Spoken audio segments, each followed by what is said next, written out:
Wizera urabona ubwiza bw'Imana, ubwiza bw'Imana bukugira special. Nimba ubyizera uvuga uti amina.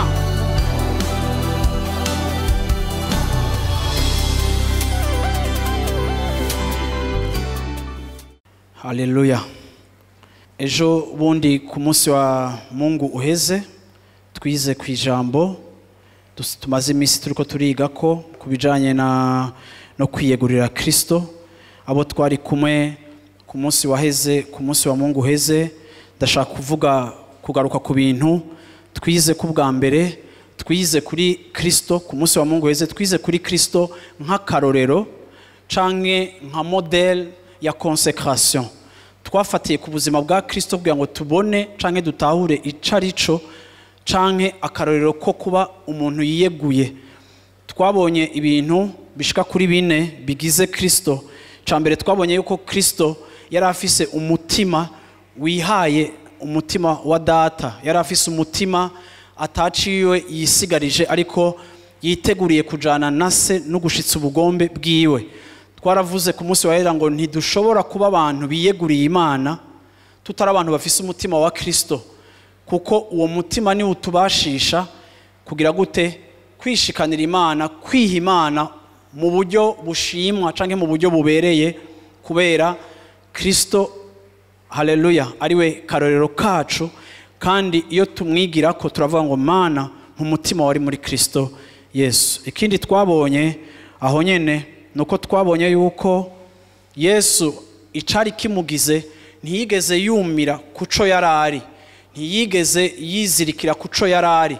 Twarabonye yuko biragoye ko umuntu yiyegurira Imana igihe ari atashe kucarico, igihe ari azirikiwe canke aboshwe canke atena cane kucubahiro, ku bintu afise, kuko ivyo vyose aba afise canke ikibanza barimwo, iyo bikenewe kukivamo canke ukirekura ku bw'icubahiro c'Imana, ukabura umuntu azirikiwe kuco yashitseko canke ico yahawe, bene uyo muntu biramugora gukurikira Yesu. Birasa n'ibi bintu nariko ndavuga. Hariho abantu usanga bafise emploi du temps canke bafise amabitude y'ubuzima bwabo y'imibereho yabo, ugasanga barafise uduprograme, barafise ukuntu bakunda kwiberaho.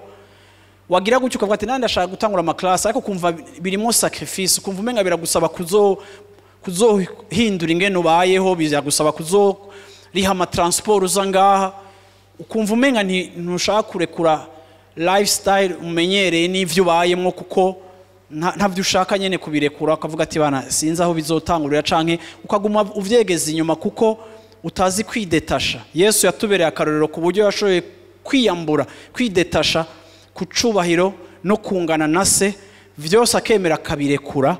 Haleluya, kugira ngo akurikire kumenya ngo mbega ubugombe bw'Imana n'ubuhe. Amina.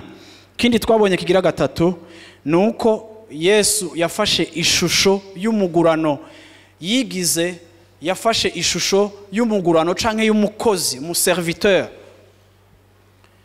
Ntushobora kwiyegurira Imana uko bikwiye igihe mu buzima bwawe udatahura yuko gukurikira Kristo ugomba gufata forme ya service. Gukurikira Yesu Kristo nukwemera gukorera inyungu ziwe, nukwemera kurepresenta inyungu ziwe, nukwemera gushira imbere ivyo wewe yita inyungu, ugahindura ivyo wewe wita inyungu, ariko ukamenya tujewe kuva naramukurikiye nacitse, haleluya, uwo gukorera inyungu ziwe, ndi umukozi wiwe. Haleluya. Yesu yacitse umukozi wa data. Haleluya. Ikindi twavuze ku munsi wa Mungu uheze nuko ukumvira kwa Yesu kwabaye ukumvira ko gushika ku rupfu. Nukuvuga ngo nta kompromis yabayeho, ntiyabayemo ubuzima bwo gupfa n'ivyo yifatanije, ariko yabaye mu buzima yiteguriye kumvira se ku rugezo rwaho naho vyo musaba gutakaza ubuzima bwiwe yo butakaza.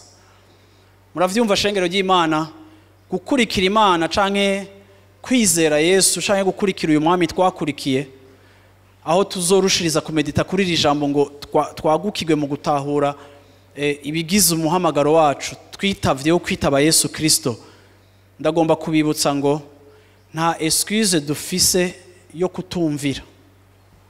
Kenshi turadevelopa, kenshi turagwiza inyifato n'ivyitwazo vyo kutumvira Imana, kandi ugatebuka ukanumva kumenga n'Imana irabitahura, ukavuga ngo Imana iradutahura gosha, iradutahura, nayo ukayemeza kwigutahura, kandi uyiravye ukarumenga yabitahuye, kuko abari Imana yawe wikoreye nyene wumva nyene kwibitahura.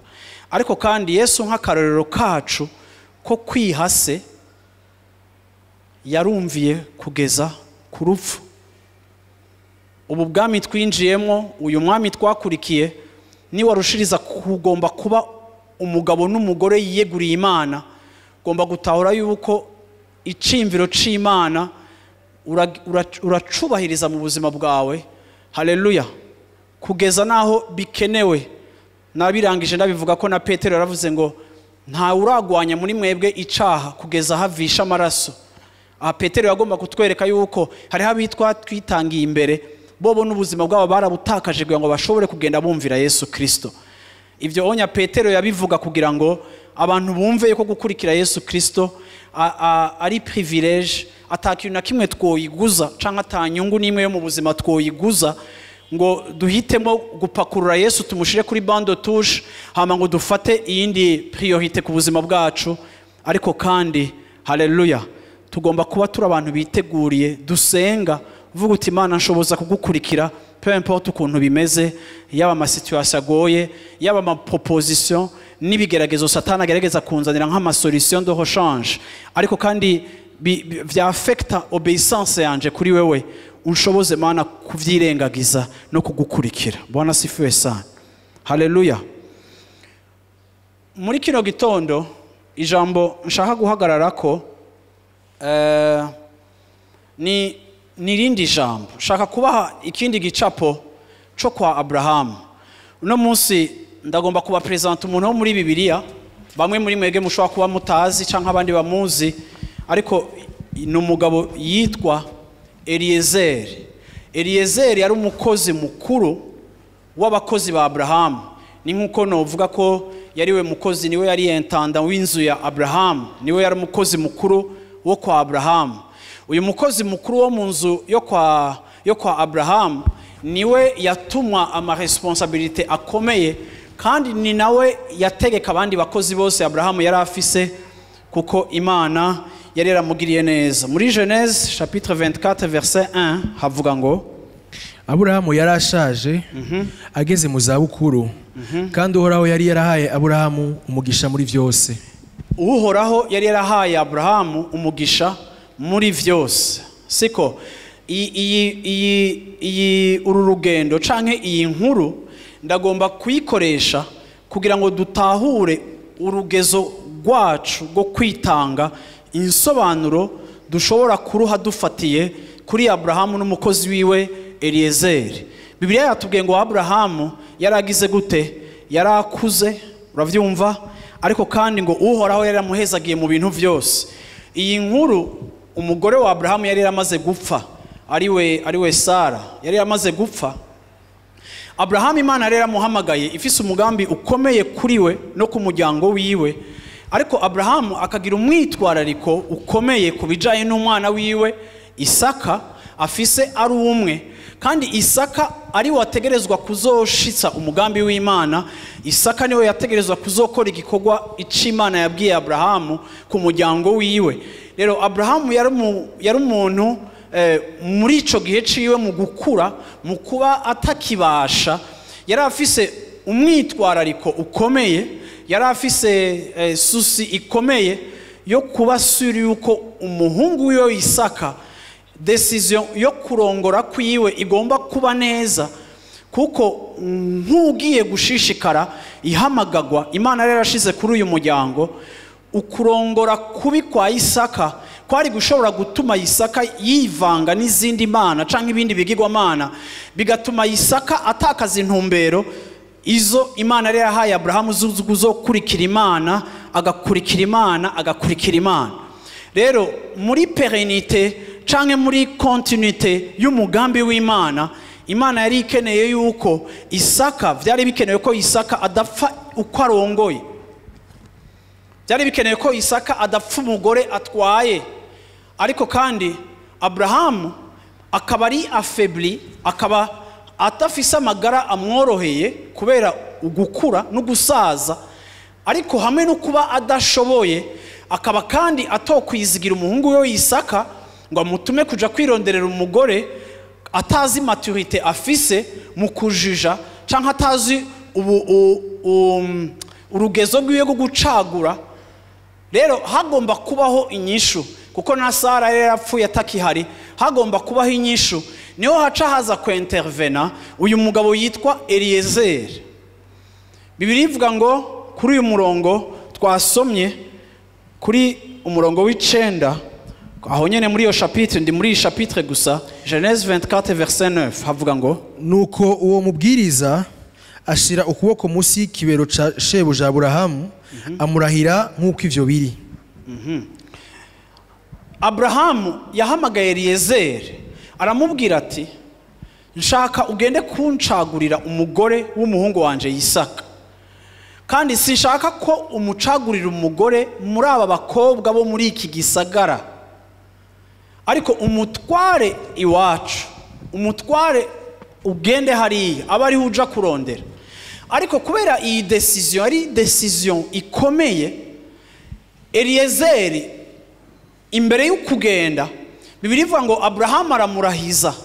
Muri ico gihe ca kera, iyo umuntu agomba kugira serment canke agomba kurahira, kuko ata contrat zari zihari, atana mastiro yari bwabeho, iyo umuntu agomba gufata ingingo ikomeye, yaba ari umugabo agafata ukuboko kwiwe akagushira mu makwise y'uwundi mugabo, sivyo?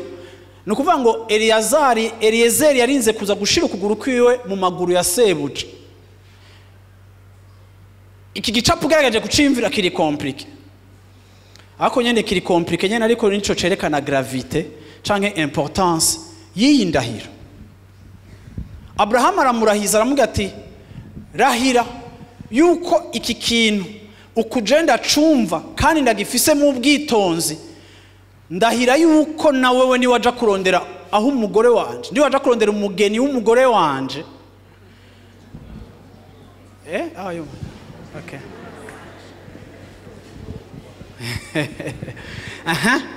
Byerekana ko muko murakurikira. Bwana sifiwe sana. Ni waja kurondera umugeni w'umuhungu wanje, ndahira yuko uzobishira mu bwitonzi bungana n'ubwitonzi numva mw'iki kintu.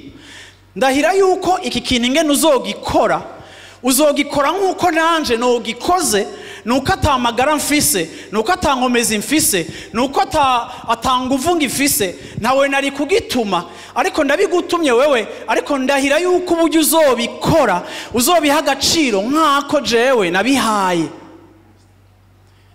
Ugomba gusobanukirwa neza ico ari cyo kwiyegurira Imana. Kwiyegurira Imana bituzana aho hantu. Natwebwe twakijijwe igihe twakira Yesu, twarahiye indahiro iruta iyo Eliézer yarahiye. Igihe twamwakira twavuze ngo Yesu ndaguhaye ubuzima bwanje, ubaye umwami n'umukiza w'ubuzima bwanje, uzondongora, uzontware.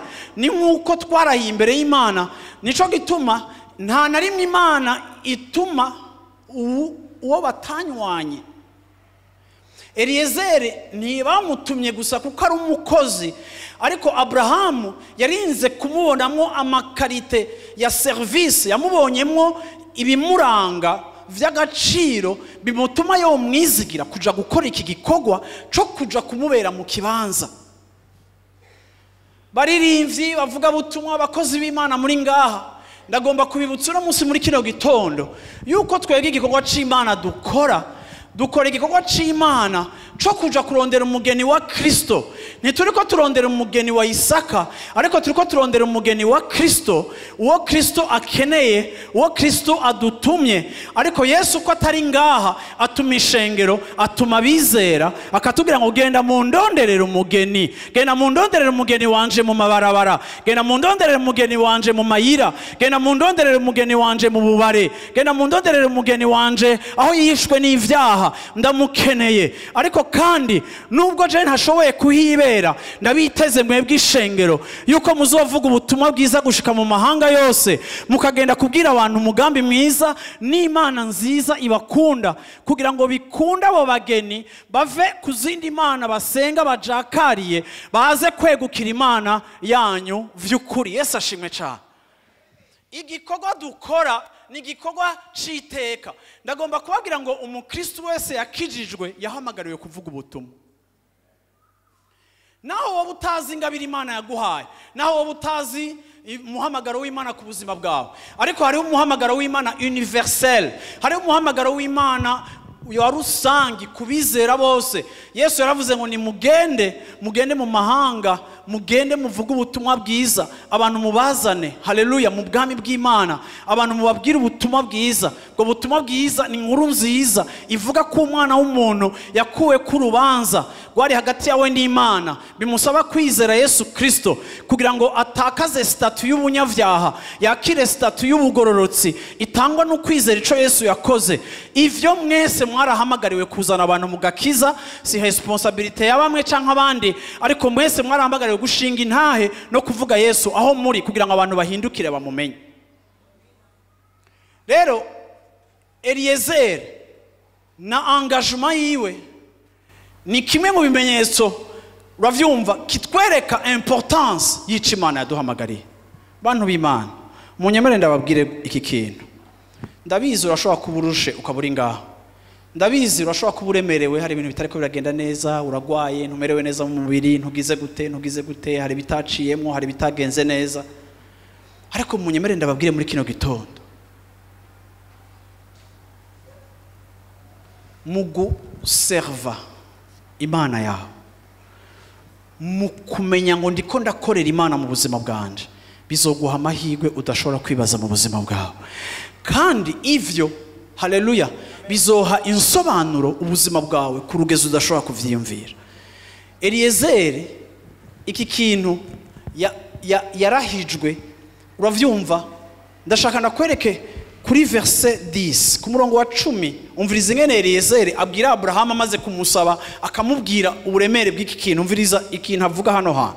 Uwo mubwiriza yabira ingamiya 10 zo mu ngamiya za shebuja, aragenda ajana ibintu vyiza by'uburyo bwose shebuja amurungikanye, nuko arikora aja muri Aramu na Harayimu ashika ku gisagara Nahori yabamwo.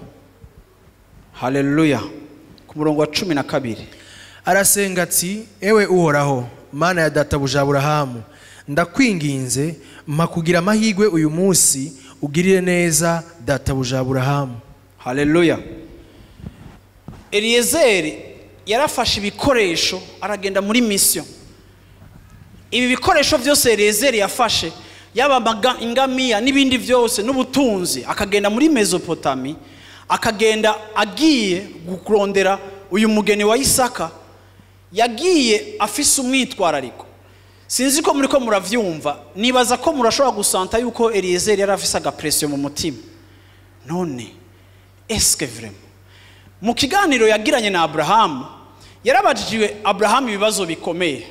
Aravuga ati, none ga databuja, kuntumye ikintu gikomeye, nagenda simba ko ni chapitre ndende, kuntumye ikintu gikomeye, ninagenda nkabona umukobwa nza kumenya gute wariwe? Mbega uwo mukobwa vyoshika kanka kunkurikira, vyoshika uwo mukobwa akavuga ati, jewe sishaka kuza muri ico gihugu ntazi, singomba gukurikira abo bantu ntazi.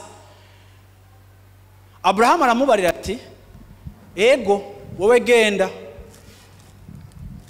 ngo none natankurikira uwo mukobwa nzoca nja kuzana umuhungu wawe Isaka ndamutware muri kijya gihugu, okazu umukobwa namushimye asa neza, ameze kwa kundi ndabona ari sawa, mbega niya nka kunkurikira hoho no genda nkazana Isaka akimuka kaza gukurikira uwo mudata. Abraham aramubwira ati, jamais, Imana yansohoye imvana kwa papa, Imana yambwiye kugenda, Imana yampaye isezerano ry'igihugu, kandi Isaka niwe azoshitsa amasezerano, ntibishoboka ko asubira inyuma. Mukozi nawe agomba kwikuvura. Abraham aramereka ati, umviriza, Imana izotuma bikunda. Umukozi nawe aramubwira ati, umviriza, nanje bitagenze uko akanga kunkurikira uwo mukobwa ebana mina weye si jewe. Abrahamu aramubwira ati ego ico gihe ijya ndahiro izobikuvuyeko. Haleluya. Aha rero ku murongo wa 12 avyumva aratanguye gusenga aravuga ati mana ya databuja Abrahamu, mana ya databuja Abrahamu, mana ya patron wanje Abrahamu, ndakwinginze uyu munsi umpe kubona ico nipfuza kandi ugirire ubuntu Abrahamu. Ndiko ndashaka mubone iki kintu gikomeye shengero ry'Imana. Uyu munsi ndagomba kuvuga ibintu nemera, ndagomba no kuvuga ku bintu nkunda kugira ico ndabivuze ko kandi kumbure kuri bamwe bikabazazanira.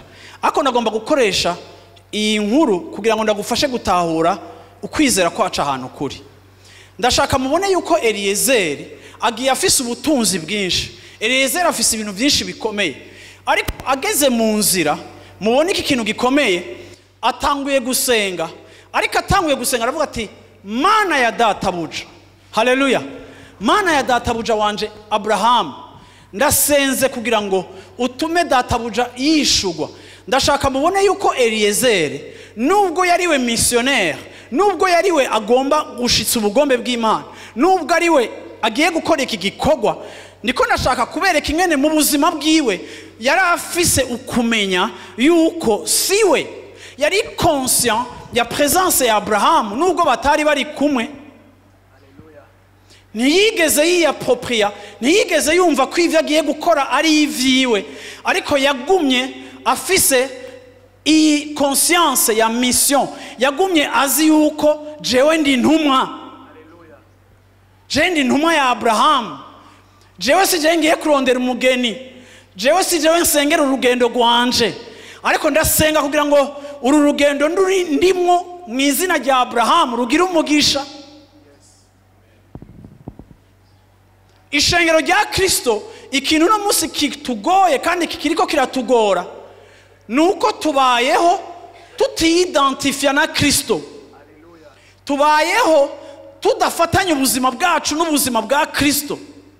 Niyo uri kurasenga uhakakumva umenga wowe uri parti imwe, Yesu akabiyindi parti. Ariko kandi ndagomba ndakwereke yuko ubu buzima twavutse Imana yaraduhamagaye kuva tukiri mu nda z'abavyeyi. Muri Efesiens 2:10 ho akavuga ngo nabahamagaye, uravyumva, kugira ngo mukore ibikorwa vyiza nabateguriye isi tararemwa. Ibi jewe ndiko ndakora uyu munsi Imana rero biteguye jewe ntararemwa.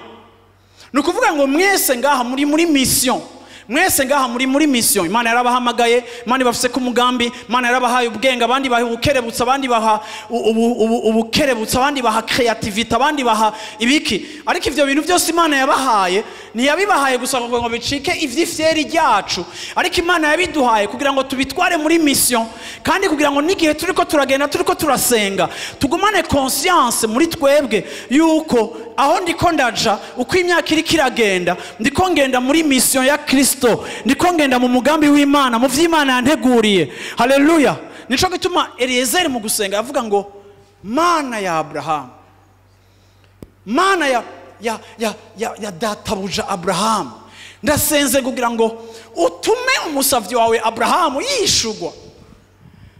Ntiyari akibona ko ari we, ntiyari kari positiona, no.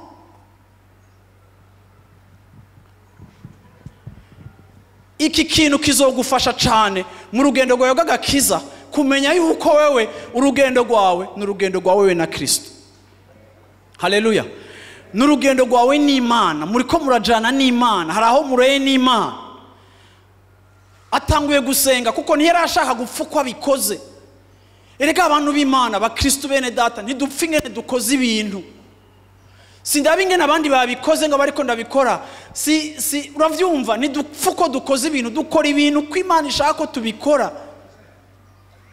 ndashaka mubona umutwaro wa Eliézer, kandi Eliézer yakorera Abrahamu, ariko mwebwe no munsi muri kino gitondo mukorera uruta Abrahamu, mwebwe mukorera Kristo, mwebwe muri Inyegu za Kristo, mwebwe muri abakozi ba Kristo. Ntitugikorera ba Abrahamu n'abajya abantu ba kera, haleluya, kuko nabone bakorera Kristo, ariko ubu twebwe dukorera data wo mu ijuru. Yesu ashimwe cyane, turabakozi biwe.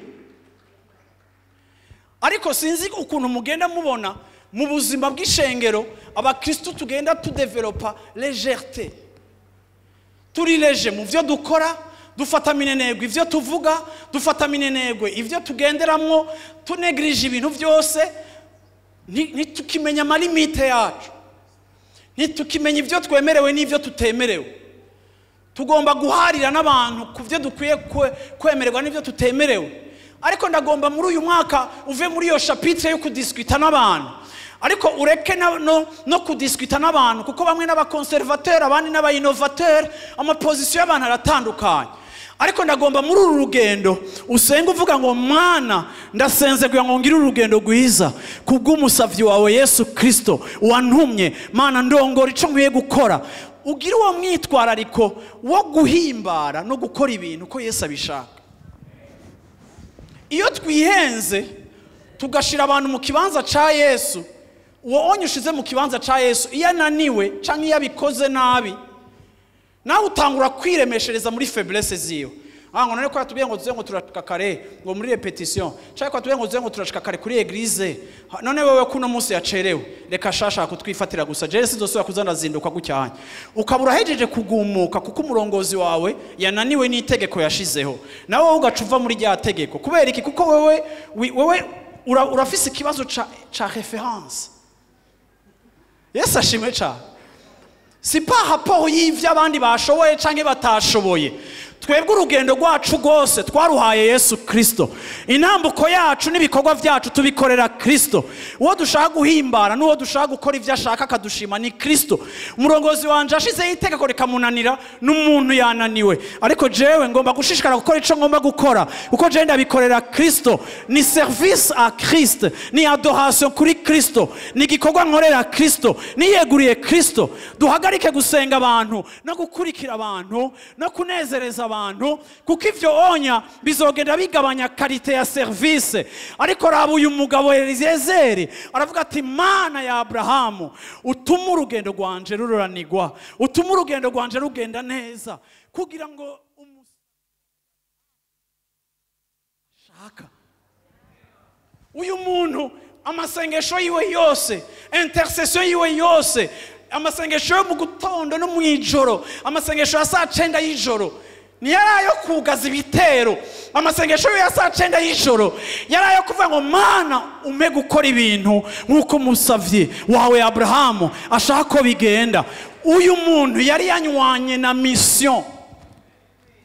Mwibaza ko Eliézer atarafise abagore n'abana, mwibaza ko Eliézer atarafise ubuzima bwiwe, yari afise ubuzima bwiwe, ariko il était dévoué, il était consacré.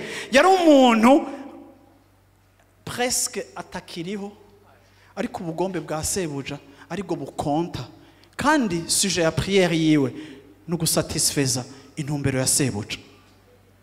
Bantu b'Imana, ngenda kudefie, ngenda kwancourage cyane cyane abantu mukiri jeune muri hano hano, ndabasavye iki kintu mugisengere, ariko ndasenga ngo Imana ibahishurire iki kintu. Ni wahitamo mu buzima bwawe kuzovuga ngo Mana jewe ndiyemeje kukwiyegurira no kubaho kugira wenda kunezereza. Mana kizokunezereza cyose nico nzogwana kugira ngo mbemo. Ndakubwiyega muntu w'Imana, utwo twenkiyetude tw'ubuzima ufise, ivyo bintu ufise mu ruhagara mu buzima bwawe bizozimangana, uhora hazohakubera. Yesu ashimwe cyane. Uhora hazohakubera, uhora hazogutangaza. Hari igihe Satani adutera guhungabana tugasamara ku mission yacu no kuvy'Imana duhamagarira. Ivyo tugiye kwitwararika ahubwo bikanadupfana, kuko ata capacité dufise, byamara kudupfana tukaza gutabaza Imana, ariko Imana ugitangura kuyivugisha ukumva umenga ntimuhuje, kumva umenga hari igihome bidashobora kurengana. Why? Kuko ukeneye kwiconnecta kubera réponse, ariko ni wari usanzwe uri connecté. ariko abantu b'Imana fatana n'iyo mana ndabagahantishije iyo mana izobagirira neza mu buzima bwanyu, izobatangaza mu buzima bwanyu, izoryosha ubuzima bwanyu. Reka ndakubwire muri uyu mwaka uhindure n'ukungene usenga. Hariho ibintu usanga tuba twarasengeye cyane materiel, ariko kandi uyu mwaka genda usengera ubwami bw'Imana, uyu mwaka genda usengera icyo Imana yashize mu buzima bwawe, uyu mwaka genda usengere kwitaba umuhamagaro, uyu mwaka genda usengere gukora ibintu neza, uyu mwaka genda usengere uti mpwemu yaranshoboza kwireconcilia, kuko twebwe watugize abahuza. Yesu ashimwe cyane, duhuza abantu n'Imana. Sishobora kuba ndi divize n'abandi bantu, shoboza kwireconcilia. Reka ugire intumbero z'uwaguhamagaye, hamurekere uwaguhamagaye nawe yitwararika ibyawe. Yesu ashimwe cyane, Yesu ashimwe cyane. Ndababaza ikibazo gashengero ry'Imana. Eliézer igihe yagiye yatwaye Fredo mission yiwe, niwe yatoye amahera yiwe mu kugenda,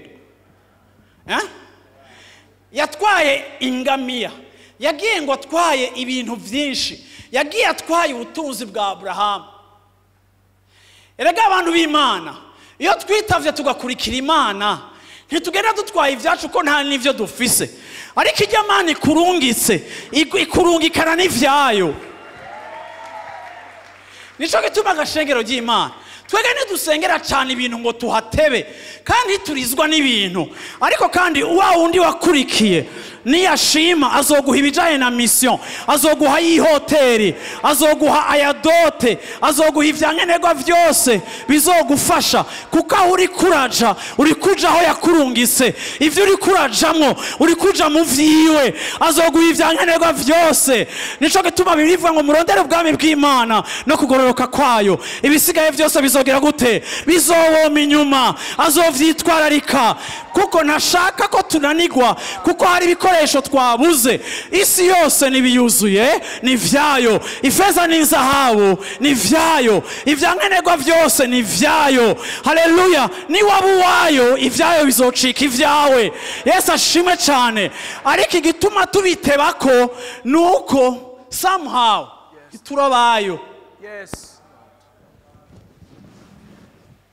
Mu kiganiro Eliézer yagiranye na Abrahamu, mugende musome, ntibigeze bavuga amabesoin. Mwarabisome, ntibigeze bavuga ngo none ngo kuntumye ngo amahera y'ihoteri, ngo transport izogenda gute. Ivyo ntibigeze babiganira ko na Abrahamu, kuko ivyo onya biri muri background, ivyo onya biri automatique. Ariko souci ya Eliézer yari natankurikira ujya mukobwa ninihenda. C'était ikiganiro cha Abrahamu na Eliézer. It's about the mission. So when I'm talking to God, something like this, we don't talk about finance, we talk about the mission. You understand? Traduza kuro yicaye ntavyumvise. Yesu ashimwe cyane, Yesu ashimwe cyane. Muri 2022 ndabinginze ibintu by'uruhagarara rw'imibereho nibiki mumere nk'abavyirengagiza, ariko kandi mugende mu maso ya papa, muganire mission, muganire objectif ziwe, muganire ivyimviro vyiwe, hama ibisigaye na accessoire, kuko niyo gutuma atakurungikanya ibigutwara, niyo kurungika atitwararitse igene ugenda, kubera kugiye gukora umugambi wa Abrahamu, kubera ugiye gukora ivyiwe na provision niwe. Haleluya, haleluya. Iyo tugiye gukora ivyayo provision icika iyayo, nk'uko urungitswe na berbe muri mission, ari igwa Fredo mission ikakurira first class, ikakurira hoteli 4 étoiles canke 5 étoiles, aho ugiye muri formation ugafatwa neza kubera urungitswe na institution ikomeye. Namwebwe wabarungitse kuvuga ubutumwa afise institution ikomeye, n'umwami w'isi, n'umwami wa univers, icubahiro ciwe kirashika aux extrémités de la terre, kumande ntigiharugwa. Haleluya. Abamarayika bamukorera n'amamiliyarde ntibaharugwa. Ariko kandi uwo sobuja wanyu iyo mutari muri mission mumusaba nyene nk'abamujakariye, ariko Imana ihindure attitude yawe muri kino gitondo no muri uno mwaka wa 2022. Imana ihindure ingene ubona ibintu. Haleluya, haleluya, haleluya. Yesu ashimwe cyane, Yesu ashimwe cyane. Ni warungika umuntu muri mission ngo aguserukira ahantu agukorera igikorwa ugaca wumva guma kubaza amahera, mwanyumvise abantu b'Imana, ugaca wumva guma kubaza ibintu by'amahera, ntihagire ikibazo na kimwe kubaza kuri mission, ariko akaguma kubaza ikibazo c'amahera, ngo nengo bazoya amajyari kundungitse hirya y'ejo, ngo nengo nangahe,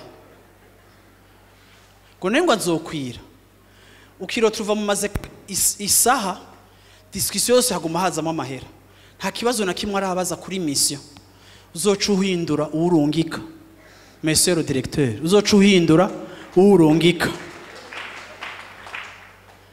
kuko ntari intéressé na objectif yawe, ari intéressé na bénéfice akura mu gufeza semblant de te servir.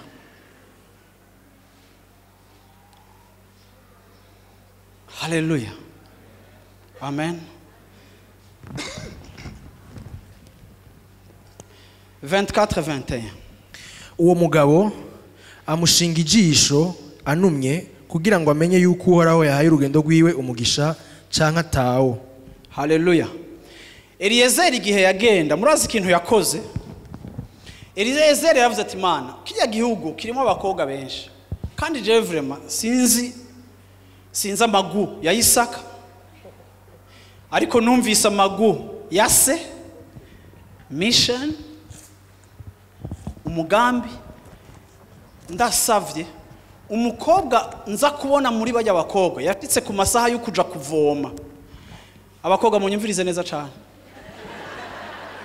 Aravuga ati umukobwa nza gushika, sivyo, agaca aza kumproposa guha, kuko yari atwaye delegation y'ingamiya, hari izo yari yicaye ko hari n'izindi zari zitwaye amafortune n'amafortune. Aravuga ati uyo nza kubona ampropojeje ndumo étranger, baraza kubona ko ntambaye nkuko bambaye, ako uza kumbona akaza kunsaba ngo anyweshe yanje, siko fisa abantu urabona kwere ntihari kuriyeka. Vuga iryo sengesho yagize. Nuko ariko 13 magaze kwiriba, kandi abakobwa babo mu gisagara baba basohoka baze kuvoma. Endase bibe bitya, vuga uti ambuscade yabategereye bataraza kuvoma. Endase bibe bitya, umwigeme ndibubwire nti ndakwinginze ururutsa umubindi wawe nyweko, akanyishura ati nywako, n'ingamiya zawe ndaziha zinywe, uyo aba ari we watoranije Isaka umusavyi wawe. Ivyo nivyo bimenyesha yuko ugiriye neza databuja. Nuko akiriko aravuga, Rebeka arasokoroka afise umubindi ku rutugu, yari mwene Betueli uwa Miluka yavyaranye na Nahori umugabo wiwe muri umuna wa Aburahamu. Kandi uwo mwigeme yari mwiza cane w'umunyakaranga, yari nkumi atigeze kumenyana n'icitwa umugabo. Aramanuka aja kwiriba, yuzuza umubindi wiwe, araduga. Uwo mubwiriza arikanya, aramusanganira, aramubwira ati ntabaza se utuzi two kunywa kuri uwo mubindi wawe. Aramwishura ati nywako mutungwa. Anyarutsa kururukiriza umubindi wiwe mu kiganza, aramuha aranywa. Aje kumuha aramubwira ati hinge mvomere n'ingamiya zawe zihodoke. Aranyaruka asuka umubindi wiwe mu bwato, ariruka asubira kwiriba kuvoma, avomera ingamiya ziwe zose. Uwo mugabo amushinga ijisho anumye kugira ngo amenye yuko uhoraho yahaye urugendo rwiwe umugisha canke atawo. Haleluya. Yesu ashimwe cyane. Sinzi ko muko murumva uyu mukobwa vraiment. Donc uyu mukobwa ivyo yamukoreye siko vyari birenze,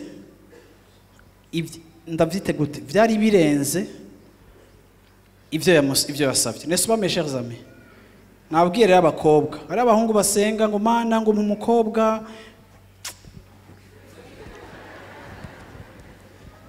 Haleluya. Uyu mukobwa yarasize iraje. Umukobwa umukobwa yamusabye ikintu kimwe agakora 100. Uravyumva yagize gute? Uyu mugabo muri ko murasoma iyo histoire birivuga ngo Eliézer ngo aratangara ariko araraba uyu mukobwa aravuga ngo uhoraho ndamenye yuko uhoraho ampaye umugisha urugendo rwanje ndavye ibimenyetso nasavye. Uyu mukobwa yagize exposant amezidisha. Yesu ashimwe cyane. Sinivyo gusa abajije ngo mbega baranora bati iwacu turafise igitande iwacu twokwakira. Ndababwire uyu mukobwa ntiyarabonye umuhungu w'umubogare. Eliézer yari umutamba hafi nka Abraham, ariko service yari muri we, igikorwa cari kiri muri we. Ni iki? Uravyumva? Bibiri ivuga ngo Eliézer amubonye avuga ati uhoraho ahaye umugisha urugendo rwanje. Bantu b'Imana, hari igihe mu buzima uba ufise ivyo uri kurajamwo, ivyo uri kurakorera Imana, ukabona ibimenyetso vy'uko vy'ukuri Imana iri kumwe nawe. Aha Imana yari ihejeje gutuma umutima wa Eliézer utuza. Usomye ku murongo ukurikira wa 22, nuko izo ngamiya zimaze guhodoka, uwo mugabo yabira impeta y'izahabu kuriba kwayo kwari igihimba ca shekeri, n'ivyo kumwambika ku maboko bibiri vy'inzahabu, kuriba kwavyo kwari shekeri 10. Aramubaza ati uri mwene nde? Ndakwinginze nyibarira, kandi mbegi wanyu hari indaro tworonka? Aramwishura ati ndi mwene Betueli uwo Miruka yavyaranye na Hori. Yungamwo aramwubarira ati turi n'ivyarire n'ivyo kurya bizihagije, dufise naho kurara. Uwo mugabo yunamika amaso ahimbaza uhoraho, aravuga ati uhoraho ashemagizwe, Imana ya databuja Aburahamu itaretse kugirira imbabazi databuja no kumubera umwizigirwa, naje nyene uhoraho yandongoye inzira ija kwa bene wabo wa databuja. Hallelujah. Imana ishimwe cyane. Imana ishimwe cyane. Hallelujah. Ako kanya ico yakoze yamuhaye forme ya alliance. Alliance kera mu gihe c'Abisirayeli yamwambitse impeta yamwambitse ano kwizuru. Uyu mukobwa tache nabi wabo barabona yuko hari inzahabu yambaye, batari bamenyereye kumubona yambaye, baravuga bati ibyo ari byo byose uyu muntu hari ikintu cabaye. Baca babona aje azananye n'umushitsi. Ariko ndashaka guhagarara kuri Genèse chapitre 24 verset 34. Haravuga ngo ati jewe ndi umuntu wa Aburahamu. Rindira ngaha nsobanure context. Eliézer yamaze gushika mu muryango wo kwa Rebeka, bamwakiriye kandi yamaze kwerekana ko yashimye ujya mukobwa. Aha rero agira yipresente ku bavyeyi b'umukobwa na famille y'umukobwa. Atangurira kubabarira kuri verset 34. Ati jewe ndi umuntu wa Aburahamu, kandi uhoraho yahaye databuja umugisha mwinshi, ahinduka uwuhambaye, kandi yamuhaye imikuku n'amasho n'amafeza n'amazahabu n'abatungano b'abahungu n'abakobwa n'ingamiya n'indogoba. Kandi na Sara databuja yavyaye umuhungu ashaje, niwe databuja yarazivyiwe vyose. Kandi databuja yarandahije ngo sinze sabire umwana wiwe umugeni mu banyakananikazi bene igihugu abamwo, ariko ngo nje mu binzu ya se no muri bene wabo, ngo abariho nsabira umwana wiwe umugeni. Simbira kuri 51. Eheraba Rebeka nguyo ni umujane wigire abe umugore w'umwana wa shobuja nk'uko Uhoraho abigize. Gushika kuri 53. Nuko uwo muntu wa Aburahamu yumvise ayo majambo, akubita inkoro hasi imbere y'Uhoraho. Uwo muntu asokorora utugeregere tw'ifeza n'utw'izahabu n'imuzu, abiha Rebeka, kandi ahana musaza we na nyina ibintu by'agaciro. Hallelujah. Yesu ashimwe cyane. Uyu mugabo ashitse muri ujya muryango, mwumva Eliézer yarigeze yivuga. Ikintu cambere yatangiye kubabwira ingene sebuja ari umuntu wahataye. Aravuga ngo uhoraho yaramuhezagiye, uhoraho yamugize umugabo akomeye, uhoraho yamutungishije muri vyose, afise inzahabu, afise ingamiya, afise ibintu n'ibindi. Atangura akanza kumutapa. Abavuga Kiswahili amemutapa nani? Amejitapa yeye. Amemutapa nani? Abraham. bosi wake vraiment aravuga ati databuja arakomeye, databuja arahambaye. Yesu ashimwe cyane. Urabizi hariho abantu batazi yuko turi muri mission. Ni Imana yabahezagiye ivyo kuyikorera, bageze mu bantu nibo bakubita ifyeri. Eliézer yari mu gihugu batamuzi. Eliézer yari ahantu batamuzi. Yari gushobora kwigira uwundi muntu aje kudota pour son ami bangana bakuranye biganye kuri Stella Matutine. Ne ashitse naho batari bamuzi, nta kindi kintu yatrouviye cyo kuvuga kubimwerekeye. Ntanavuga ko ari umugabo afise umugore n'abana, uravyumva, ntavuga we. Ariko haba kanya ko kuvuga avuga Abraham. Yesu ashimwe cyane. Abari bazi ko umugabo w'umutunzi yinjiye mu gisagara bakamuha icubahiro, abahejeje kuciyambura, kuko ahejeje kubabwira ngo ibi byose mubona si jewe, ni databuja, niwe Imana yagize ubuhambaye, imuhingamiya, imuhinzahabu, byose naje ndabizanye ngibi, ibi byose niwe. Kubera ko ushaka ko Imana iguhezagira kugira ngo yo imenyekane canke yo umenyekane. Reka kumbesha mushaka abatabonere. Yesu ashimwe cyane. Yesu ashimwe cyane. Haleluya. Yesu aratubohora nta gisivye. Yesu ashimwe cyane. Haleluya. Amina. Haleluya. Muzomenya ukuri kuzobaha umwidegemvyo. Mana irakeneye guhindura ingene twiyumvira. Yesu ashimwe cyane. Umviriza, Eliézer mu bakozi biwe, bambe Abraham mu bakozi biwe, ntiyatoye gusa Eliézer gusa, ntiyanamuhaye n'amapromotion akaba nimero 1 gutyo gusa. Hariho amakarite yari mu buzima bwiwe yatumye ari watuma nyene, kuko aho hantu aho gutuma umuntu nyene yamaze kuba umuntu.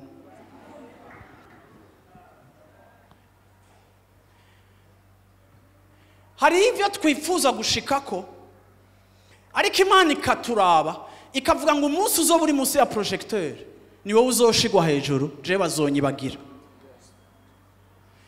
Ikatevya kugukuza, kuko imbere yo kugukuza igomba d'abord kuguha capacité yo kujera la mission. Igomba kugufeza prendre conscience yuko ivyayo biza imbere y'ivyawe. Ico kintu bamaze kugwishura ukagitahura, Imana ikavuga ngo naho noha Eliézer amaduzeni y'ubutunzi bwanje, nkagenda bimuha pour la dot, nkamurungika kagenda, nta kibazo mfise ca Eliézer kubijanye n'ibintu, kuko umutima wiwe waramaze kuba atashe kuri mission, ku buryo bijya bintu hakwa no kutabibona. Niwe nkwiye kurungika. Muri uyu mwaka Imana yambwiye iri jambo, Imana yarimpaye dimanche nicaye hajya, ariko ndasengera umuntu igikorane cari giheze. Imana irambwira ngo dimanche genda wigishe kuri Eliézer. Unamusi navuze ngo iri jambo naho twitwa Consécration, navuze ngo haleluya, hariho ba Eliézer Imana igomba guhagurutsa muri uno mwaka.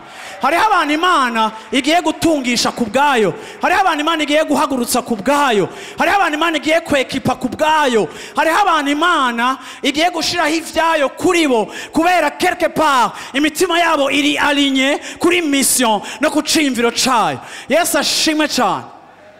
Eliézer ntiyigeze avuga ivyiwe, ariko Eliézer ngo aca atangura gusohora, atangura gutanga dote. Ewe hariho amadote.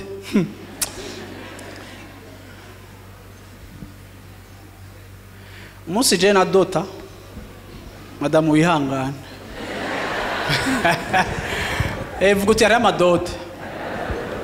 Umunsi je na dota, naragiye amahera navuze ntayo nari mfise.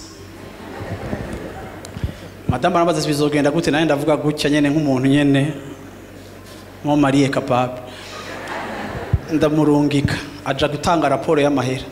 Nshitse muhira ko atarije nisohora, basanga ntibanamenyeje ivyo navuze. Ako barambwiye ati dote ubigeza aha. Murabona ko dote ibifise ahantu igeze? Baciye bahamuka.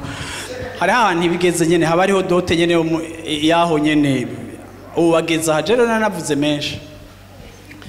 Sasa rero ikibaba problem, umutama wanje yandeze ari we onkre wanje, sinashobora kumubwira ngo je namaze kuvuga nari gukubitwa ikonze. Je nca ndikawusha rero ntangura kwimera aya nzoya kura he. Umunsi wa dote mbo iryo nibanga ryo mu muryango ritazwi ariko abandi iyo nkuru barayizi umunsi wa dote tuja kudota amahera adakwiye rero nca ndapanga madamu ravani haco wewe genda ubabwire ko je nza kuya complete ariko ajya bayakira hama je ndaza kurondera yandi hama doti iheze amutani wo wasana kwera doti iheze madamu baramuterera madamu bamuterereye kugira nyene simaramare acanzanira yayandabura nane nca ndatanga iwabo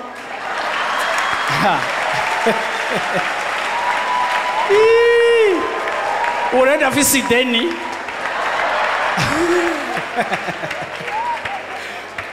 asha murahezagiwe basha menga muraronse ide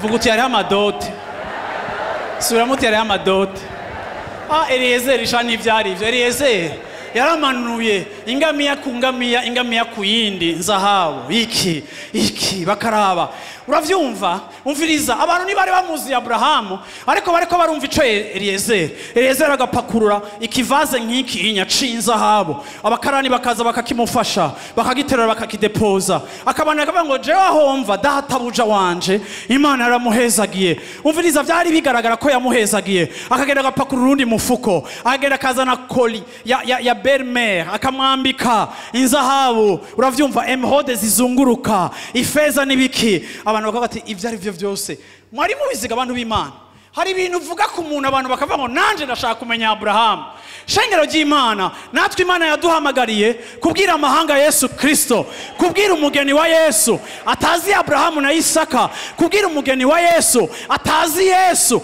nitwege shengero ry'Imana Imana yahamagaye kugira ngo tugere kumenyekanisha ishamvu ry'ubwiza bw'Imana yacu kugira ngo abatayizi bayimenye kugira ngo abatarayibona bayimenye ariko kandi yoyo ntiboneka ariko ishengero riraboneka yoyo yaragiye ariko yasize mu isi shengero aravuga ngo henda bahaye urufunguruzo henda bahaye ubasha bwo guhonyora inzoka na scorpion era abandi batumye genda mubwira amahanga Yesu ntari mu isi data ntari mu isi ariko yasize ishengero niwe mutwe waryo natwe turi umubiri wiwe nous sommes le corps haleluya iri mobile nitwega dushikana ubutumwa bwiza tukavuga Yesu harageze kandi birakenewe yuko wewe wakijijwe ushobora kuba en mesure yo gupresenta Yesu kubatamuzi bakavuga ngo vyukuri natwe Yesu turashaka kumumenya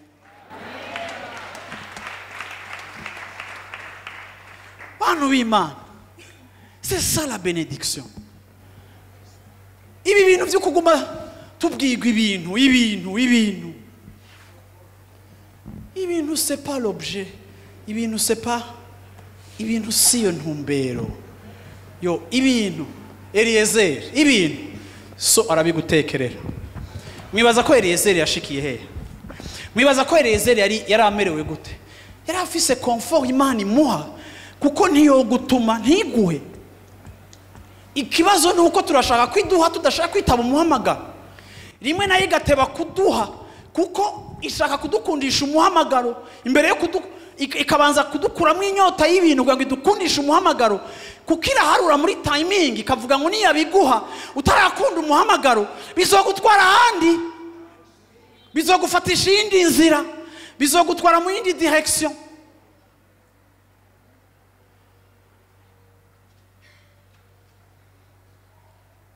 nimba unyumva uvuga amen haleluya haleluya haleluya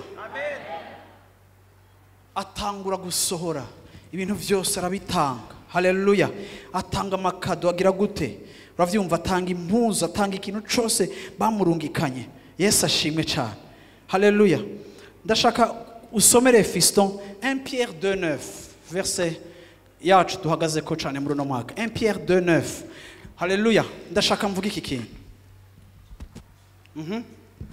ariko mweho muri ubwoko bwatoranijwe mukoranije kuba abami n'abaherezi muri ihanga ryera abantu bashiriweho kuba inyegu yiharije abantu mwashiriweho kuba inyegu yiharije ni ukuvuga ngo ntitumutrompa Yesu ntitumuvanga n'ibindi bintu twomuvanga yadushiriyeho kuba inyegu yiharije kugira ngo mukwize ishimwe kugira ngo mukwize ishimwe ishimwe giyabahamagaye yabahamagaye ikabakura mu mwiza ikabavana mu mwiza ikabashitsa mu muco wayo utangaje ikabashitsa mu muco wayo itangaje afin que vous annonciez les vertus de celui qui vous a appelé. Shengero ry'Imana, Imana yacu ni nziza, Imana yacu ni urukundo, Imana yacu irakiza, Imana yacu irabohora, Imana yacu iri vya bindi vyose ushobora kwibaza. Ariko ndagomba ngo mumenye yuko intumbero y'Imana kuba yaradutoranije ikaduhamagara ikatugira abayo harimo mission. Mission niye annoncer les vertus. Iri jambo les vertus rishobora gukoreshwa les valeurs. Nukuvuga ngo iyo haje ambassade ya Turki ikaza mu Burundi kugurura ambassade yayo, baragira ikintu cyo gupromotinga cyangwa kugira promotion y'imico yabo kugira ngo tumenye Turki cyangwa abaturke nabaki. Ico bakora hari gihe bagira ama exposition cyangwa ibiki, hakabaho amaswa culturel. Kuravyumva nico gituma hari ama centre culturel islamique, centre culturel français, centre culturel kera américain, hayo mwabonye. Ibi byose bari ama centre ajejwe kugira ngo abantu bo muri ico gihugu bamenye imico ya ca gihugu batazi. Hama iyo tubonye utuntu urashobora kubona umuntu arenganye yambaye amakanzu ukacuvuga tujya no mu Masayi, nuko twaramaze kumenya uko bambara. Rero mwisi nta yindi representation Imana ifise atari ishengero rya Kristo. Rero mumaze gutoranywa ico Imana ibiteze ko mwese ngaha nuko abantu batayizi, batazi valeur zayo, batazi ubwiza bwayo, batazi ubushobozi bwayo bwo gukiza ingwara, batazi ubushobozi bwayo bwo gutabara, batazi kugira neza, batazi ubushobozi bwayo bw'imbabazi, batazi ibyo byose bigize Imana kubera itazoza mu isi yahasize ishengero. Haleluya. Twebwe twahamagawe afin d'annoncer les vertus.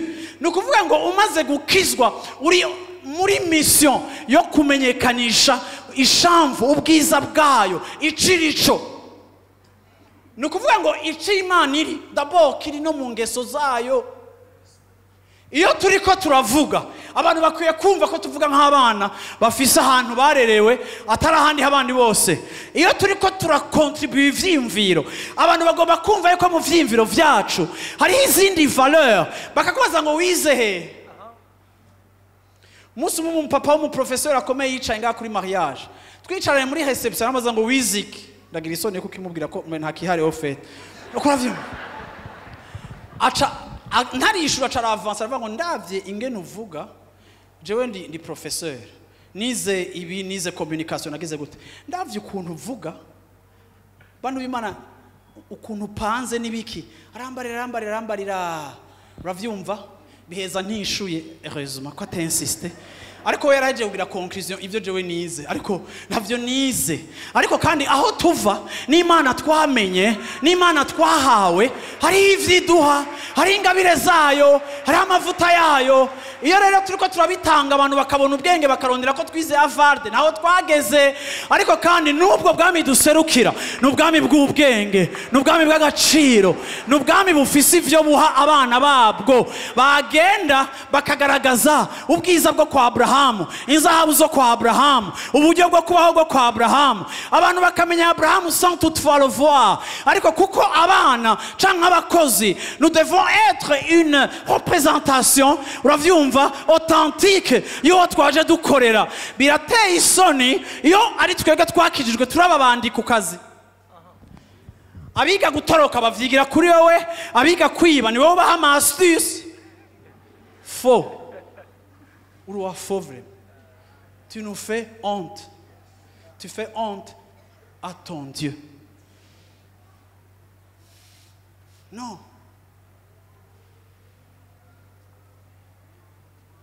Bantu b'Imana mumbabare ndakivuge kuko kirahari cyane. Abantu benshi mwicaye ngaha hari gisanga mufise ama conflit mu famille. Ntibishoboka yuko umara 10 ans mugakiza 12 ans. Hari abantu mutaramukanya ngo kubera bibonye batabaramutse. Ngo bajya ngo ntibakundana n'umuryango wacu. Nawo ugacuca muri liste yabiwanyu. Userukira nde? Wowe urinde, wowe urabi wanyu cyangwa uri umwana w'Imana. Iyo abantu bafise niki kivuze? Soit iyo abantu bafise crise ya identité urabura aho bafatira, urabura uko bita. Mu mwanya umwe abantu bakwitega ko imbabazi bakazibura kuko atazushobora gutanga. Mu mwanya umwe bakakubona ufashe bibiri uri mu rusengero bakibaza ko uri umuntu w'Imana bakaguha icizere. Banarondera ngene bagira introduction muri famille wanyu bagaca kuri wewe ngo kameme ngo ujya arasenga ngo dorata umuntu aririmba muri live center. Reka bari we ducako. Bagucako. Bafite bagasanga wori bombe yarindiriye guturika gusa ahubwo. Ngo reka. Why? Kuko abantu b'Imana wewe abantu mu kubafrapa n'amajambo nibisu nuko wiidentifia kuri famille yawe kurusha uko wiidentifia kuri Abraham. None abantu b'Imana dufise ama famille ari brisé, dufise ama mariage atari réconcilié, bimaze iki kwa madutonda ngaho? Atanu umutwaro uri kuratanga utari kuranalizwa na situation yawe. Bimaze iki ko tuza ngaha nimba ari ukwirarira mu makosa yacu tudashaka kwihana. Mwibuke yuko Eliézer yakoze igishoboka cyose kugira ngo sebuja aboneke neza. Haleluya. Namwe mugomba gukora igishoboka cyose kugira ngo Imana tuvuga tubwire abantu ubutumwa kugira ngo iyo Mana abantu bayimenye neza kuko twebwe ni twebwe cete gisomeka carungitswe mu isi. Washaka kuba wicaye ngaha mu rusengero hari undi mutabonana asohokera inyuma ugerageza kumwevita wonagonga n'igihome umukwepa uravyumva tukagira eglise imwe ariko tukagira ama entrée multiple kuko juste udashaka guconnecta no guhurana n'akakongo marashya ngo era guturira impuzu. None twoshobora kuba turi ngaha muri eglise wowe waje gusenga hariho umugore yasigaye muhira ariko arabohoza umugabo wiwe ariko arakuvuma nawe ugacuza ngo pasteur ngo nsengera ava mu bintu byanje ntibicamo. Shengero ry'Imana eglise yaratakaje ikibazo gikomeye cyo kwiidentifia kuba bahamagaye dusa uko dushaka gusa.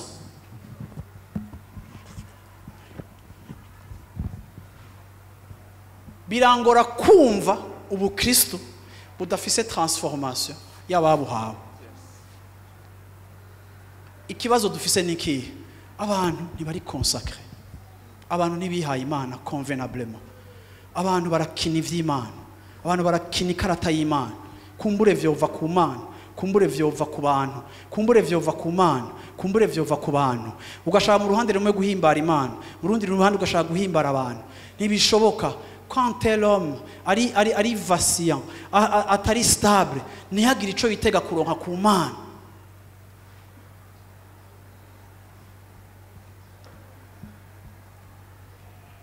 Amina. Amen.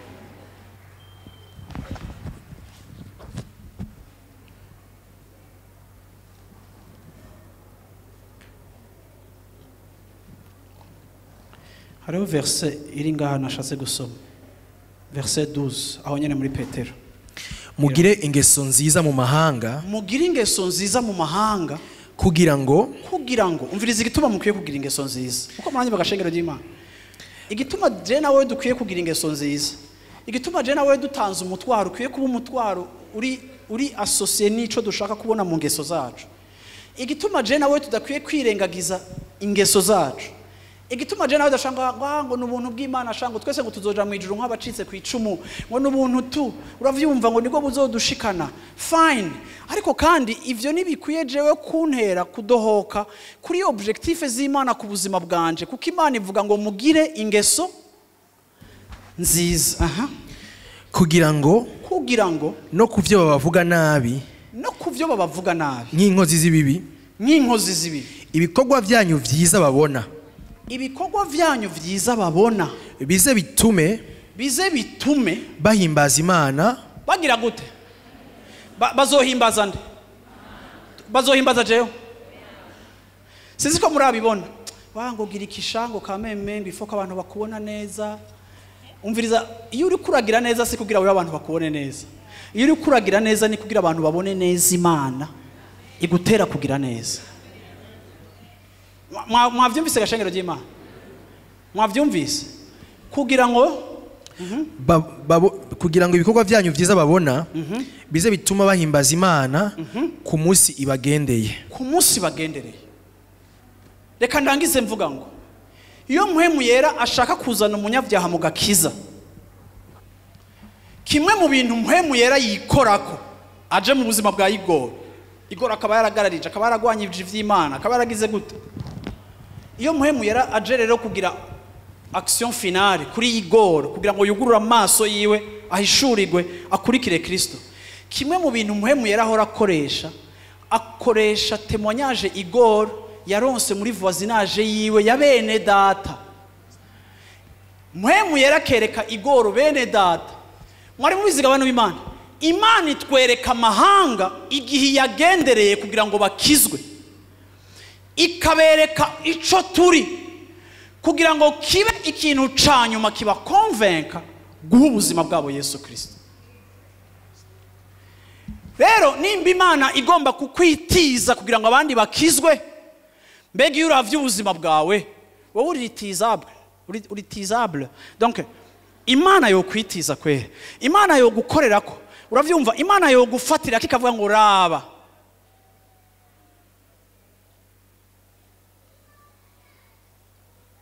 Ninde reka aranyumvaga muntu w'Imana? Rega midi yageze, nimuvuge ko munyumva kugira mutahe. Yesu ashimwe cyane, Yesu ashimwe cyane. Murazi igituma tugomba kugwana intambara y'ingeso nziza, murazi igituma tugomba gusenga kugira ngo Imana iduhindure, nimba dufise ishavu, nimba dufise inyishumbi, nimba dufise amajambo amanura abandi.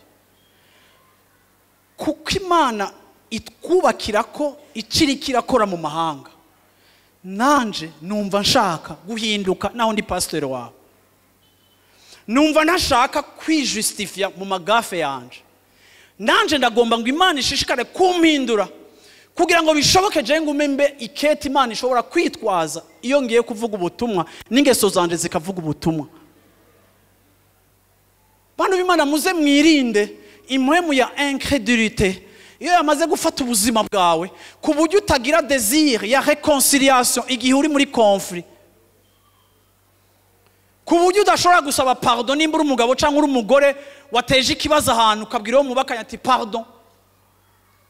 Muze twige gukira no kubohoka no kwemerera Imana yuko ingeso zacu ziciga igikoresho c'Imana. Ndabivuga ndi mwishengero maze imyaka myinshi, nagiye mbona mu mashengero kwasanga udukonfli mu magroupe, kwasanga mu baririmbyi harabagonganye, ejo harabavyimba n'iminwa, mu ba protocole harabahonyoranye, hari wagumutse yicaye ukabona umuntu aricaye, waja kuraba ugasanga bamubwiye ngo afise ivyiso binini, uravyumva gaca umuntu aricaye, wowe kibaza ngo yaje kwakira ijambo ngo yaruhutse uno munsi ibikorwa vya protocole, kumbe bamunonzoye hajya. Ugasanga tubayeho dukorera Imana turi muri eglise ko twuzuranye ubukonfli bw'uburofa, ariko kandi butaho présente convenablement yaduhamagaye kuko ga Eliézer wewe nta kindi kintu ujejwe gukora atari gutuma abantu bamenya Abrahamu ataraboneka akabonekera muri wewe ubu sans faute bwawe canke inyifato nziza ya Eliézer yatumye hagera igihe murongo wa nyuma ndangirije ko bagira gute kuri verset 58 verset 58 verset 58 bahamagara Rebeka baramubaza bati, umviriza ikintu cari kibaye. Murabizi ko muri dote mu Kirundi bavuga ngo ego ngo inka turayibagabiye ariko uyu munsi ntimuyicura, ntimugenda muyishoreye, ariko nimushire ku partie, kuravyumva, hama tuzobabwira umunsi wo kuza kwibashikiriza tugira amahoro. Nacengira yiprona swata kuravyumva, tugira amahoro. Umva sindavuga ijambo siko tugira amahoro, bagaca bavuga ngo ego ngo muzotubwira umunsi wo kuyidushikiriza, ngo umunsi ngo muzotubarira natwe tuzokwitegura. Si Yesu ashimwe cyane, apana Yesu ashimwe, tugira amahoro. Rero ibi nivyo bagira bagirire Eliézer baramubwiye bati basi rero duhe Rebeka rero twamuguhaye muduha iminsi mike tubanze twitegure tuzomuguha ikindi gihe. Yo Eliézer aravuga ati reka bantu b'Imana gukizwa ni urgence. Haleluya. Kuja kwa Abrahamu ni urgence, kwitaba Yesu ni urgence. Nta bintu bivuga ngo rindira ngo rinda oyaye. Haleluya. Umugeni, haleluya, umukwe aramurindiriye. Umugeni ararindiriwe. Birihutirwa ko akurikira umukwe. Birihutirwa ko yimuka. Aravuga ati reka baca bavuga ati base rero kugira ducuru banze reka tubaze Rebeka ica vyibaza ko niyemera aragenda natemera araza gusigara. Umviriza rero Rebeka mvuga Kristo baturemera kujana n'uyu mugabo. Uremera kujana n'uyu mugabo. Urana abantu baba onkle abari unaterera uremera kujana n'uyu mugabo. Mu yandi majambo ntuvyemere. Ko ari igihe umuntu akubwira ikintu ariko yamaze gusinyara au fond muhe mukumva yuko avuze ati wowe uvuga no. Rebeka arabishura ati acarishura vraiment. Ndemeye. Nanjane nantware. Yesu ashimwe cyane. Yesu ashimwe cyane. Reka ndangize mvuga ngo à cause du témoignage Rebeka azokwihuta kuva aho amenyereye aja hatazi kuko le témoignage est tellement fort qu'elle ne peut pas rester ne fût-ce qu'une nuit. Intahe ya Kristo mushinga niyarushiriza kuba authentique abantu nibazokwimvira aho bavuye naho bahavukiye bakahakurira, ariko umunsi bazoronka proposition yo kureponda kuri appel bazoza biruka batabajije ngo mbega ngo ndashaka gusezera ngo kuzine ngo ndashaka kumuha amabizi ngo ndashaka bagire gute ngo ndashaka bangirire bya bindi enterrement de célibat. Umviriza ndihuta biri urgent. Yesu ashimwe cyane. Nimba uyu mugabo ubu bwiza ariko aravuga yavuze kuri Abraham ariko yageragirisamo na Isaka. Haleluya. Ndashaka kugenda aho hantu birihutirwa reka tugende. Nibaza ko umugore wako wa mukobwa washobora ukeneye kurongogwa ariko wari twari tukuruhishije niba ari bamuruhishije ariko ubwiza burarutana. Haleluya. Haleluya. Hari vyiza biruta ibindi. Yesu ashimwe cyane. Aravuga ati ndagiye. Yesu ashimwe cyane. Bwana sifiwe sana. Kwereka abantu b'Imana turiko turatuma abantu batinjira mu bwami bw'Imana uko byari bikwiriye kuko ntaco baraba kuri twebwe turiyo ngo bipfuze kubukurikira. Iyo baturungurutse kwa kure babona ama probleme gusa. Kaca ngo je sinshaka kumera nka zijya njyajya ngo je ngo nzoguma nigumira muhira ngo nta n'ivyo gusenga ngo none ngo bajya bo basenga ngo bimaziki tugatuma ducika ibitsitaza. Haleluya. Kandi Yesu yaravuze ngo haravumwe uzana ibitsitaza ngo vyoba kuriwe kumushira ko umugozi ukamushira ko ibuye rifise poids ukamuterera mu mazi kugira ngo atwagwe ntashoboye no kuhomonta. Uko ni ku muntu ameze iyo abuza abantu kwinjira mu bwami bw'ijuru. Rero uyu mwaka shengero ry'Imana ndarangije mvuga ngo ukeneye gutera iyindi ntambwe irutiyo waruriko mu kwiyegurira Yesu. Yesu ashimwe cyane. Yesu ashimwe cyane. Ibisigaye ubimurekere. Yesu ashimwe cyane. Haleluya. Ibibazo byose ufise ubimurekere ariko wewe wiruke. Haleluya. Muri mission yo kumurepresenta. Yesu ashimwe cyane. Ibisigaye vraiment sishaka no kukubwira ariko utashanga azokompleta dote yawe uyibuze. Yesu ashimwe cyane. Azobikora azogutangaza. Bwana sifiwe sana.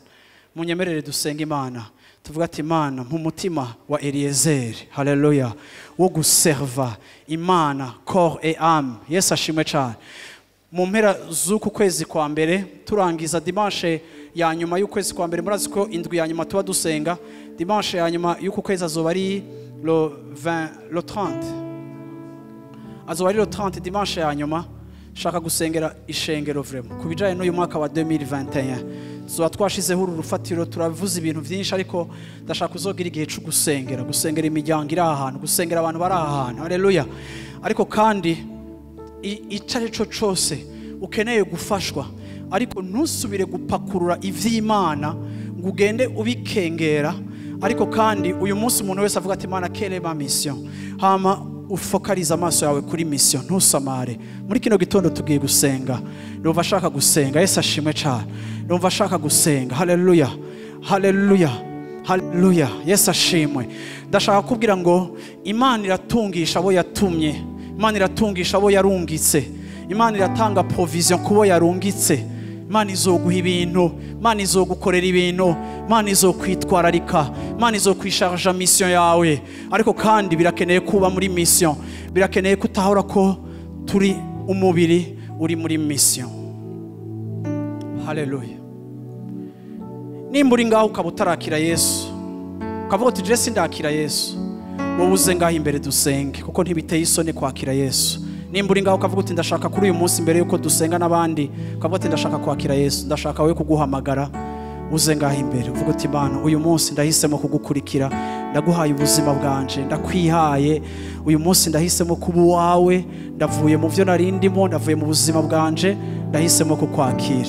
Nimba uri ngaho ukavuga ati ndashaka kwakira Yesu kuri uyu munsi, numva ari uyu munsi wanje, uze ngaho. Haleluya, kuko uwo mwami ni mwiza, uwo mwami aragukunda, uwo mwami arashoboye, uwo mwami afise ubwiza, uwo mwami yuzuye imbabazi, uwo mwami afise ivyiza vyinshi, afise ivyiza vyinshi. Haleluya, haleluya, haleluya, haleluya, amen.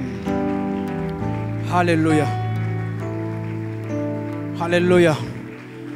Abakira Yesu bakiza, ndashaka wowe utangure kwiyumvira. Haleluya, amen. Utangure kwiyumvira. Haleluya, ku rugendo rwawe uvuga uti Mana ndashaka ko uru rugendo rwanje rumera nk'urugendo rwa Eliézer, ndashaka kugukorera, ndashaka kukwizera, ndashaka kuguha ubuzima bwanje vy'ukuri, ndagomba kukwiyegurira, ndagomba uyu mwaka. Haleluya, turacari muri janvier, turacari ko turiyangaja, turacari muri janvier, turacari ko turiyangaja, turacari ko turashiraho, turacari ko turamedita kuri iri jambo na implication yaryo ku buzima bwacu. Haleluya, amina.